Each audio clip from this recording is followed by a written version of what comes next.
بسم اللہ الرحمن الرحیم۔ حضرت عبداللہ ابن مسعود رضی اللہ تعالیٰ عنہ روایت کرتے ہیں کہ آپ صلی اللہ علیہ وسلم نے ارشاد فرمایا، جس شخص کے دل میں ذرا برابر بھی تکبر ہوگا وہ جنت میں داخل نہ ہوگا۔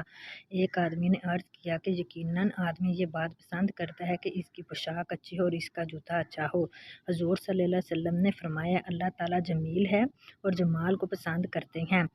تکبر تو حق بات کو ٹھکرانا اور لوگوں کو حقیر سمجھنا ہے۔ نبی اکرم صلی اللہ علیہ وسلم نے فرمایا، حضرت عثمان رضی اللہ تعالیٰ عنہ سے روایت ہے کہ رسول اللہ صلی اللہ علیہ وسلم نے ارشاد فرمایا، جو مسلمان آدمی فرض نماز کا وقت آنے پر اچھی طرح وضو کرے، پھر پورے خشوع وضو اور اچھے رکوع سجود کے ساتھ نماز ادا کرے تو وہ نماز اس کے واسطے پچھلے گناہوں کا کفارہ بن جائے گی جب تک کہ وہ کسی کبیرہ گناہ کا مرتکب نہ ہوا ہو، اور اس نماز کی برکت اس کو ہمیشہ ہمیشہ حاصل ہوتی رہے گی۔ فرمان مصطفیٰ صلی اللہ علیہ وسلم، عورت کا اپنے کمرے میں نماز پڑھنا گھر کے احاطے میں نماز پڑھنے سے بہتر ہے، اور اس کا احاطے میں نماز پڑھنا صحن میں نماز پڑھنے سے افضل ہے، اور صحن میں نماز پڑھنے سے گھر کے باہر نماز پڑھنے سے افضل ہے۔ حضرت ابن عباس رضی اللہ تعالیٰ عنہ سے روایت ہے کہ حضرت محمد صلی اللہ علیہ وسلم نے